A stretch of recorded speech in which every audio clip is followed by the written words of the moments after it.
Q3 के results आने शुरू हो चुके हैं और काफी कंपनीज ने रिजल्ट पोस्ट भी कर दिए। इसी सीरीज में 2 कंपनीज जिन्होंने अच्छे रिजल्ट पोस्ट करे और वहां पर FII, DI या फिर प्रमोटर में से कोई भी अपनी स्टेक जो है वो बढ़ा रहा है या फ्रेश एंट्री कर रहा है, हमें उनको रिव्यू जरूर करना है, वॉच लिस्ट में जरूर लेना है। और साथ में कुछ और कंपनीज जिन्होंने सितंबर में अच्छे रिजल्ट पोस्ट करे और दिसंबर में भी अच्छे रिजल्ट पोस्ट करे लेकिन उनमें मूव नहीं है, उसको हम कैसे डिकोड कर सकते हैं वो भी हम इस वीडियो में समझने वाले हैं। वीडियो थोड़ा सा लंबा हो सकता है, उसके लिए मैं क्षमा चाहूंगा, लेकिन मुझे हर एक चीज एक्सप्लेन करनी है सो दैट एक ऑडियंस को कुछ सीखने को मिले और समझने को मिले। नमस्कार दोस्तों, शुभम दिस साइड से भी रजिस्टर्ड रिसर्च एनालिस्ट। इस वीडियो में अब जो भी बात करें वो एजुकेशन, इन्फॉर्मेशन और नॉलेज के लिए है। किसी टाइप से कोई भी चीज बाय सेल की रिकमेंडेशन नहीं है और ना ही आपको इसे बाय सेल मानना है, क्योंकि बाय सेल की रिकमेंडेशन के लिए बहुत सी चीजें देखी जाती है, बहुत से पैरामीटर देखे जाते हैं। ये सिर्फ आपकी इंफॉर्मेशन के लिए। आइए शुरू करते हैं।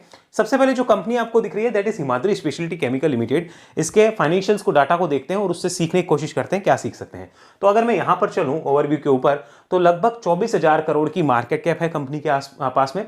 डेट कंपनी के ऊपर नहीं है, डेट फ्री कंपनी है, दैट इज वेरी गुड। कुछ खास यहां पे डेट इक्विटी नहीं है और प्रमोटर होल्डिंग अच्छी खासी है। पी रेशियो 36, ROE और ROC को देखते हुए ठीक ठाक है, ना बहुत एक्सपेंसिव कह सकते हो ना ही बहुत हम खराब कह सकते हैं, ये भी हमें नोट करना है। Price to book is also good, 5 के आसपास है। अब कंपनी बिजनेस क्या करती है? स्पेशलिटी केमिकल में और लिथियम आयन बैटरी जो है उसके लिए जैसे जैसे इंडिया में डिमांड बढ़ेगी इस कंपनी को फायदा होगा। इन शॉर्ट में आपको समझा रहा हूं, बाकी हम डिटेल बिजनेस मॉडल में नहीं जा रहे हैं। आइए आगे चलते हैं फाइनेंशियल्स के ऊपर। यहां नोट करना, यहां पर हम लोग सबसे पहले क्वार्टरली डाटा पे चलेंगे और ये फिगर को नोट करते हैं। सो अगर हम लास्ट ईयर दिसंबर का डाटा देखें तो 1150 करोड़ के लगभग की रिवेन्यू और 141 करोड़ का प्रॉफिट।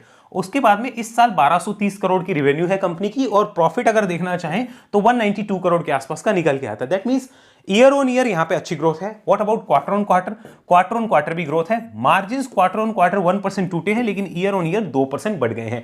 सो ये एक अच्छा साइन है। कंपनी ने बेस्ट एवर प्रॉफिट पोस्ट करे हैं, जैसा कि हमें चार्ट पे नजर आ रहा है। यहां पर जो इसका फाइनेंशियल चार्ट है, यहां पे बेस्ट एवर नेट प्रॉफिट्स है कंपनी के, ऐसे नेट प्रॉफिट नहीं आए। सो दैट मींस कंपनी बढ़िया कर रही है। और अच्छी बात, कंपनी का एक भी क्वार्टरली रिजल्ट ऐसा नहीं था जहां पे कोई बड़ी ड्रॉप हो। सिर्फ एक बार 3 करोड़ की ड्रॉप देखने को मिली प्रॉफिट्स में, कोई बहुत बड़ी ड्रॉप नहीं है। Thumbs up for this.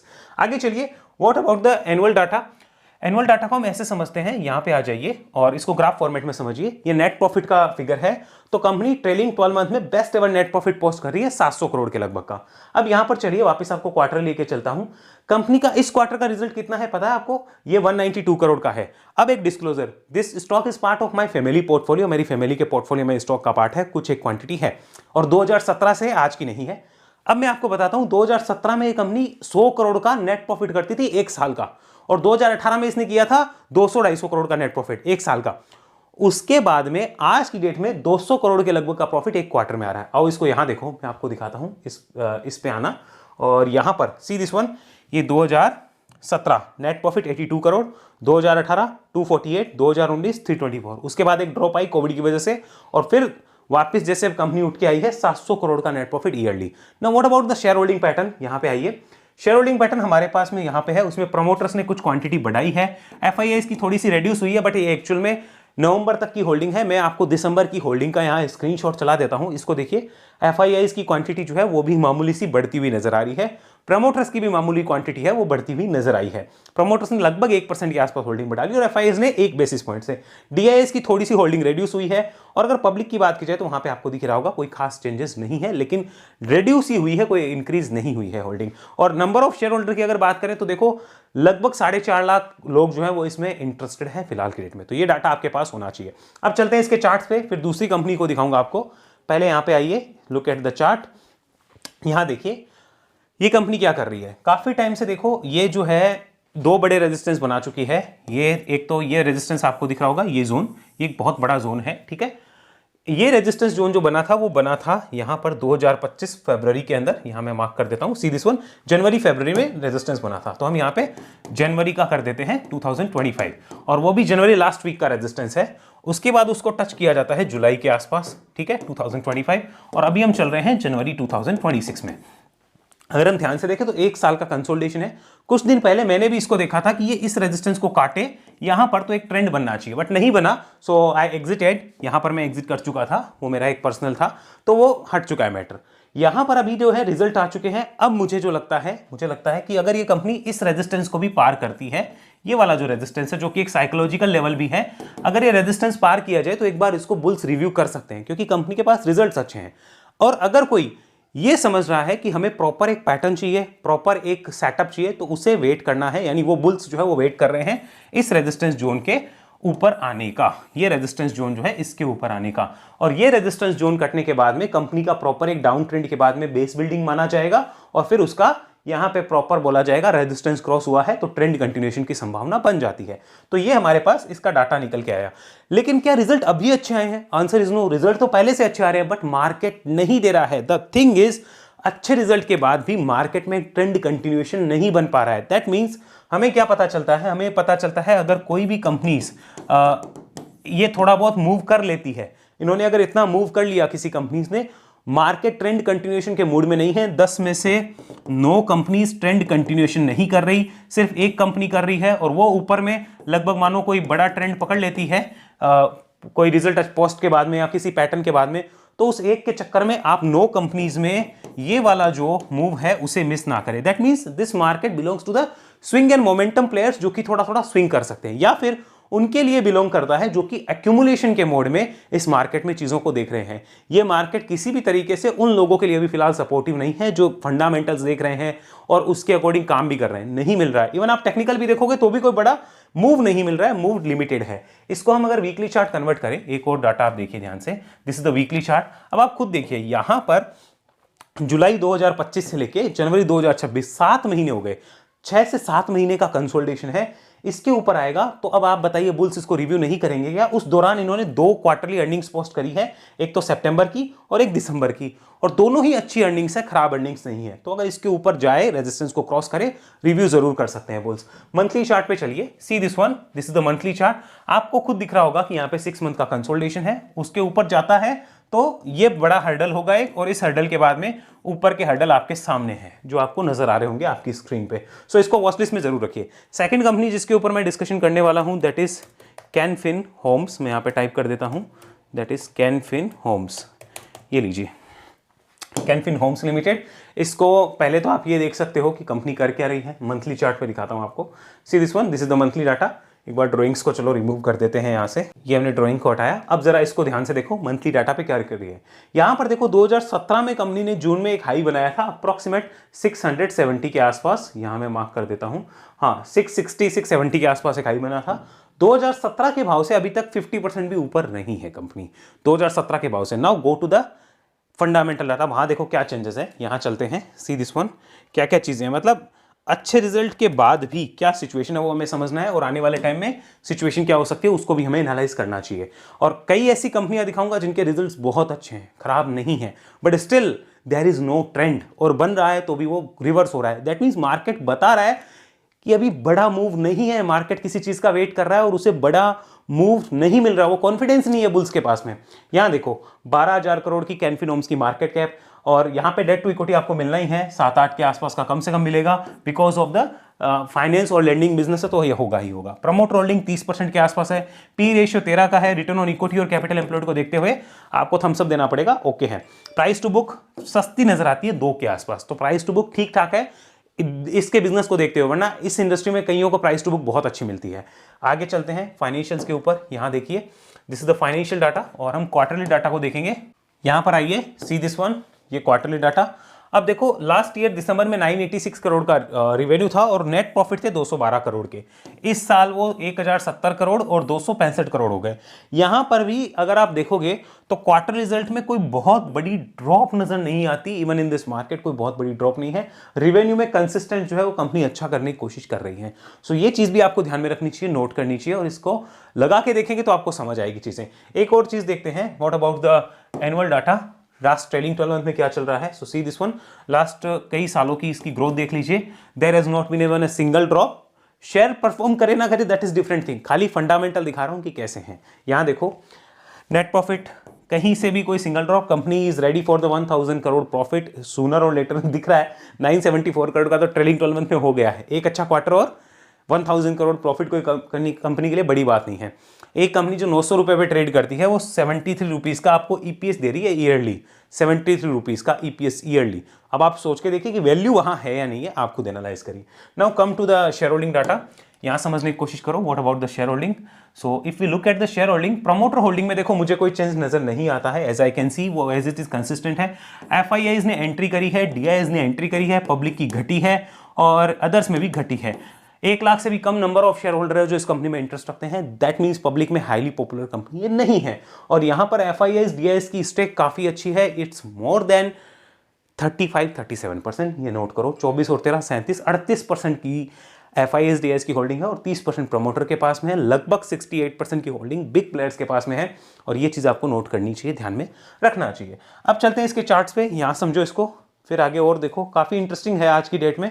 ये देखो ये चार्ट, यहाँ पे देखना लगातार ये 3-4 महीने से ऊपर है, एक बड़े रेजिस्टेंस के पास आके थोड़ा रेस्ट ले रहा है, सो दैट्स गुड, अच्छी बात है on the monthly chart, but the trend is bullish on the monthly chart.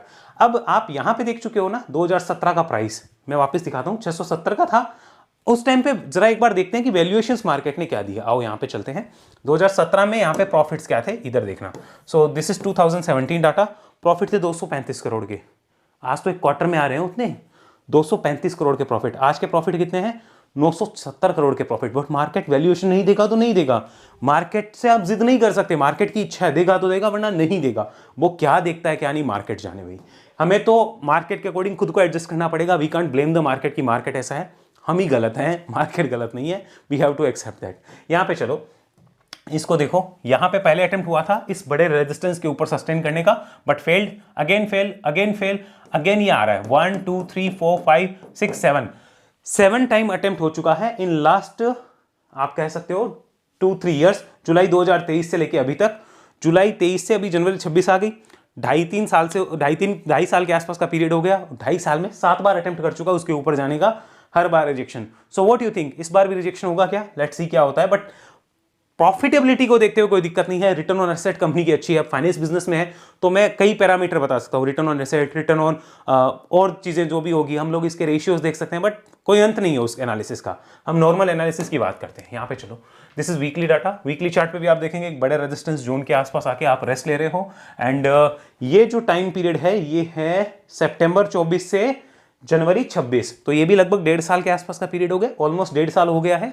सो यहां पे रुकना उतना ही बेटर है जितना एक आप मान लो किसी भी बड़े ब्रेकआउट से पहले आपके लिए कंसोलिडेशन जरूरी होता है, उतना ही बेटर होगा। यहां पे चलते हैं डेली चार्ट पे। डेली चार्ट क्या बताता है, सो डेली चार्ट पे भी आप देखेंगे तो देखो यहां तो आपको साफ साफ ही नजर आ रहा होगा, देखो इसके ऊपर सस्टेन नहीं कर पा रहा है। अगर आप ध्यान से देखो 900 950 की एक बड़ी रेंज है, मैं यहां पे लिखूं ना 900, हाँ ये एक बड़ी रेंज है 60, यहां पे एक बड़ी रेंज है जिसके ऊपर जा ही नहीं पा रहा है, बार बार रिजेक्शन आते हैं देखो। सो लेट्स सी, जितना रुकेगा उतना बेटर है। सो मैं चाहता हूं कि ये अब की बार जब इस रेजिस्टेंस को क्रॉस करे तो शायद बुल्स यहां पर रिव्यू कर सकते हैं और अपनी वॉच लिस्ट में रख सकते हैं, और एक स्विंग और मोमेंटम की संभावना यहां पे हो सकती है। तो आप अपनी वॉच लिस्ट में रख के इसकी स्टडी जरूर करिए, इससे सीखने और समझने की कोशिश भी करिएगा। यहां पे चलिए वापस एक बार वीकली चार्ट और करके देखते हैं, सी दिस वन। सो अगर ये सक्सेसफुली होता है ना, सो मैं आपको एक इंपॉर्टेंट सपोर्ट बता रहा हूं, उसका आप ध्यान रखना। अगर ये सक्सेसफुली होता है, this should play as important support. ये दिख रहा है आपको यहां पर, ये जोन जो है ना, अगर ये इसके ऊपर वीकली क्लोज पे सस्टेन कर जाए या डेली क्लोज पे भी कर जाए, हालांकि डेली क्लोज भी अभी आई नहीं है इसकी, सस्टेन कर जाए, so this should play as important support zone. ये एक इंपॉर्टेंट सपोर्ट जोन रहेगा और यहां पर मैंने आपको रेजिस्टेंस जोन बता ही दिया है, बट स्टिल आपकी क्लोज अगर इसके ऊपर भी हो गई, ये पॉइंट जो है हमारा अप्रोक्सीमेट हम पकड़ सकते हैं 950, यहाँ पे मैं लिख देता हूँ वापस, so that there should be no confusion at all. इस जोन के ऊपर भी अगर ये सस्टेन करता है तो रिव्यू कर सकते हैं, चीज़ों को देख सकते हैं, दिस इज इंपॉर्टेंट सपोर्ट, इसका आपको ध्यान रखना है और उसको आप मार्क कर सकते हैं। सो आपने देखा रिजल्ट्स खाली अभी के अच्छे नहीं है, लगातार अच्छे आ रहे हैं, लेकिन कंपनीज परफॉर्म नहीं कर रही। ये तो इन दो कंपनी के ऊपर था। एक बार हिमाद्री पे वापस चलते हैं, उसका इंपॉर्टेंट सपोर्ट क्लियर कर देता हूं। यहां पे चलिए हिमाद्री, इसका सपोर्ट मैं बता देता हूं, मेरे से वो रह गया, सी दिस वन। सो यहां पर अभी की डेट में अगर हम पूरे ट्रेंड का सपोर्ट देखें, अबो दिस, इस पॉइंट के ऊपर this should play as an important support, ये हमारा इंपॉर्टेंट सपोर्ट होगा, इस बात का ध्यान रखिएगा, ठीक है। आगे चलते हैं, यहां पर आइए, अब आपको क्लियर हो गई सारी चीजें। अब देखो मैं कुछ बताता हूं, जैसे एक कंपनी है जीएम ब्रेवरीज, आप नोट करना।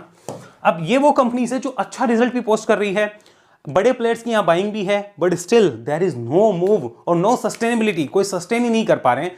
सो मार्केट हमें एक इंडिकेशन दे रहा है कि मैं बड़े ट्रेंड के मूड में नहीं हूं। So if the market is not in mood of big trend, how can we say कि हमें तो बड़ा ट्रेंड मिलना ही चाहिए? नहीं मिल सकता है।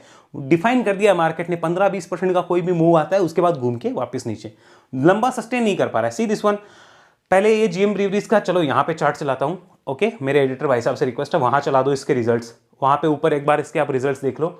ये रिसेंट के रिजल्ट्स हैं, अगर आपको दिख रहे हो तो आप रिजल्ट्स नोट करो। रिजल्ट्स में कहीं से कोई दिक्कत नहीं भैया। वैल्यूएशन वाइज अच्छी पी रेशियो पे अवेलेबल है, कोई दिक्कत नहीं भैया, वहां भी कोई दिक्कत नहीं है। अब रिजल्ट्स देख लिए, पी रेशियो देख लिया, अब चलो जरा बिग प्लेयर होल्डिंग में।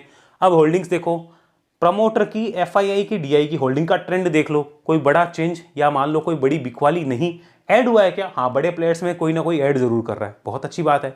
अब आओ चार्ट के ऊपर, क्या हुआ है यहाँ पे, सी दिस वन, हो क्या रहा है ये देखो। कंपनी के रिजल्ट्स अच्छे आए थे, बहुत बढ़िया बात है। इवन 2 कंपनीज मेरे पास ऑप्शन थे, GM breweries, global spirit. I choose global spirit कि उसको देखेंगे क्या होता है क्या नहीं। उसमें भी कुछ नहीं हुआ। लुक एट दिस, रिजल्ट्स उसके भी अच्छे हैं, अभी दिखाऊंगा। रिजल्ट्स अच्छे आए, ये डेली चार्ट करते हैं। See this one, after results what happened, see this one. So कुछ हो ही नहीं रहा है। मार्केट ट्रेंड देने के मूड में नहीं है कि कोई बड़ा ट्रेंड मिल जाए आपको। एक कंटिन्यूअस अप ट्रेंड की सिनेरियो है ही नहीं मार्केट में, और 4-5 साल 6 साल में ऐसा होता है। लास्ट टाइम मेरे साथ ऐसा 2019 में हुआ था, पूरा साल वेस्ट गया था, और फिर कोविड क्रैश के बाद ही नए रिटर्न्स मिलने शुरू हुए थे। सो पता नहीं आगे क्या होगा, बट ऐसी सिचुएशन जब जब हुई है तो मार्केट ने उसके बाद मतलब एक बड़ा करेक्शन दिया है, और उसके बाद ही कुछ निकाल के दिया है मार्केट ने रिटर्न्स इन्वेस्टर्स को, वरना नहीं मिलता है। So see this one, results के बाद में यहाँ पे क्या हो रहा है, कोई सस्टेनेबिलिटी नहीं है, कुछ भी नजर नहीं आ रहा। सो अगेन एक और दिखाता हूँ, यहाँ देखो, ये भी उसी बिजनेस में है, एल्कोहलिक बीवरेजेस में, global spirit. So see this one, यहाँ पे देखना है इसको, मैं आपको बताता हूँ। ये देखो, पहले तो मैं अपना बताता हूँ। एक ये बेस बन रहा था, तब मैंने लेकर एक स्विंग प्ले किया था यहाँ पे। अभी रिसेंट में कुछ टाइम पहले मैंने इस जोन के आसपास इसको देखा कि लेट्स सी, देखते हैं कुछ होगा। उसके बाद नीचे ऊपर करता हुआ यहाँ से निकल रहा था, अगेन नीचे आया, यहाँ पर मुझे एग्जिट लेना पड़ा। अब देखो वापस रिजल्ट्स आ चुके हैं कंपनी के। अब रिजल्ट्स पे चलते हैं। एडिटर भैया से रिक्वेस्ट है कि वहां चलाओ रिजल्ट, कंपनी के रिजल्ट्स देखो एक बार, आपके सामने रिजल्ट्स दिख रहे हैं, कहीं से कोई दिक्कत नहीं, कोई दिक्कत नहीं। अब आओ होल्डिंग के अंदर, शेयर होल्डिंग के अंदर, शेयर होल्डिंग देखो, कहीं से कोई दिक्कत? Answer is no, share holding में भी कोई दिक्कत नहीं है। दिक्कत क्या है? मार्केट सस्टेन नहीं करवा रहा है। रिजल्ट्स अच्छे हैं, और अभी से रिजल्ट अच्छे नहीं है, आप 2-3 क्वार्टर का ट्रेंड देख लो, चाहे वीडियो पोस्ट करके 2-3 क्वार्टर का ट्रेंड देख लो, रिजल्ट खराब नहीं है। मार्केट का मूड खराब हो, और market is not in mood of giving any type of performance, तो दे ही नहीं रहा। देखो, लुक एट द सेलिंग यार, लुक एट द सेलिंग। अब हम ये नहीं कह सकते कि मार्केट दोषी है, हम ही दोषी हैं, मार्केट दोषी नहीं है। हमें खाली इतना ध्यान रखना है, अगर मार्केट नहीं दे रहा, we have to accept the thing as it is. हाथ जोड़ के, सर झुका के एक्सेप्ट करते हैं कि हाँ, मार्केट की कोई गलती नहीं है, हमारी गलती है, मार्केट कुछ नहीं कर रहा, हमें ही अपने आप को एडजस्ट करना पड़ेगा। मार्केट बोल रहा है मैं रिटर्न के मूड में नहीं हूं, हमें 2 स्टेप बैक लेना पड़ेगा, और एक्यूमुलेशन साइड में या फिर बहुत क्विक प्ले करना पड़ेगा। या तो एक्यूमुलेशन साइड में लोग खेल पा रहे हैं अभी सही, या बहुत क्विक, जो लेकर बैठ के एक राइड चाह रहा है उसको नहीं मिल रहा, ऊपर जाके फिर घूम जाएगा। यहाँ देखो, एक और इंटरेस्टिंग चीज दिखाता हूँ। एक कंपनी है एडोर वेल्डिंग, इसको देखना। हालांकि इसकी ग्रोथ मॉडरेट है, इसकी वजह से हो सकता है शायद कुछ हो। अभी पहले सितंबर में भी मैंने इसका वीडियो डाला था, सितंबर के क्वार्टर के बाद में। ये रिजल्ट देखो, इस कंपनी के रिजल्ट आपको दिख रहे हैं, कहीं से कोई दिक्कत नहीं भाई, कोई दिक्कत नहीं है, अच्छे रिजल्ट्स हैं, रिजल्ट्स में कोई दिक्कत नहीं है। ट्रेंड देख लिया पूरा रिजल्ट्स का। अब चलो शेयर होल्डिंग लगाओ जरा, वहाँ पे शेयर होल्डिंग देखो, प्रमोटर्स की, एफआईआईज की, डीआईज की शेयर होल्डिंग का ट्रेंड देखो। अब बताओ, कोई दिक्कत नहीं, और पिछले 2 क्वार्टर से देख लो, कोई दिक्कत नहीं है। अब आ जाओ यहाँ पे चार्ट पे, सी दिस वन। मैंने लास्ट टाइम भी एक लाइन लगाई थी कि इस लाइन के ऊपर उसको देखूंगा। क्यों? क्योंकि इसके ऊपर मुझे शायद कुछ बेस बिल्डिंग के बाद कुछ देखने को मिल जाए। अभी आप देखो, रिजल्ट्स आ गए, कोई सस्टेनेबिलिटी नहीं है, कुछ भी मार्केट उनको निकाल के नहीं दे रहा। तो दैट मीन्स मार्केट में रिजल्ट अच्छे आना इज नॉट द पैरामीटर कि हाँ कुछ होगा ही होगा। रिजल्ट अच्छे आने के साथ साथ मार्केट का मूड क्या है, मार्केट अभी आपको कुछ रिवॉर्ड देने के मूड में है या नहीं है, वो बहुत मैटर करता है। कितनी ही कंपनीज में आपको दिखा सकता हूं जिनके रिजल्ट्स अच्छे हैं, जिनके फंडामेंटल अच्छे हैं। तो इस टाइम पे सॉल्यूशन क्या है, मैं आपको 2 सॉल्यूशंस बताता हूं। या तो आप इतने पावरफुल हो कि you can play quick swing, यहां पे मैं लिख देता हूं, कोई क्विक खेल पा रहा है तो वो अभी जीत में है बेचारा, क्विक खेल पा रहा है तो वो जीत में है। या फिर किसी ने ऐसा है कि अच्छी कंपनीज को वो हर डिप के ऊपर धीरे धीरे अगर वो एक्यूमुलेट कर रहा है तो वो इंसान जीत में है। मेरी तरफ से कोई रिकमेंडेशन नहीं है कि आप किसी कंपनी को एक्यूमुलेट करो, ध्यान रखना। मैं सिर्फ एक एग्जांपल दे रहा हूं कि मार्केट मूड कैसा है, और इसमें यहां पर सॉल्यूशंस क्या है, या तो ये सॉल्यूशन है कि किसी को चलो 4, 5, 2 जितना भी मिल रहा है 6 वो लेकर खा के निकल गया, ठीक है। और यहां पे एक्यूमुलेशन वाले कि हर थोड़ी थोड़ी डिप पे जो ऐड ऑन कर पाए और उनका विजन है कि साल 2 साल वो बैठ सकते हैं, बस उनको ही कुछ मिलेगा। बाकी आप सोच रहे हो मैं यहाँ पे लेके बैठता हूँ, मार्केट ऊपर गया, आपने बेचा भी नहीं, फिर नीचे आ गया, अब यहाँ पे खड़ा है, अब और नीचे चला जाएगा। सो दैट्स द सिचुएशन जो अभी हो रही है, सबके साथ हो रही है। So we have to adjust our self accordingly. Market को कोई ब्लेम नहीं किया जा सकता। मार्केट को जिस दिन ब्लेम करेंगे उस दिन खुद की ग्रोथ रुक जाएगी। Blame your self, blame my self, हमें मार्केट को ब्लेम नहीं करना है, ये ध्यान रखना। उम्मीद है वीडियो समझ आया होगा। मैं क्या मैसेज देना चाहता हूँ वो आप समझ गए होंगे कि खाली अच्छे रिजल्ट देखकर हमें ब्लाइंडली कहीं नहीं जाना है, पूरी एनालिसिस करनी है और उसको समझना है कि मार्केट का मूड क्या है और किस टाइप से वो काम कर रहा है। उसके अकॉर्डिंग ही हमें आने वाले टाइम की डिसीजंस लेने, because capital protection is more important than capital appreciation. Next video मिलते हैं, अभी के लिए इतना ही। बाकी हमारी एनालिसिस अगर आपको अच्छी लगी हो, लाइक शेयर सब्सक्राइब जरूर करिए और मेरी रिकॉर्डेड स्ट्रेटेजी फिलहाल नीचे आपको डिस्क्रिप्शन मिलेगी। और हमारी वेबसाइट पे जल्दी ही मेरा पूरा वेव एनालिसिस का रिकॉर्डेड फॉर्मेट जो है ट्रेनिंग प्रोग्राम लॉन्च हो जाएगा। 23 से 26 जनवरी के बीच में लॉन्च कर सकता हूं। मेरी प्लानिंग ये है 23 को लॉन्च करूं, बिकॉज उस दिन बसंत पंचमी है और मैं उसी दिन लॉन्च करने के मूड में हूं। लेकिन लेट्स सी, अभी एडिटिंग प्रोसेस में चल रही है, बाकी प्रभु की इच्छा है। See you soon in the next video. तब तक के लिए जय हिंद, जय भारत।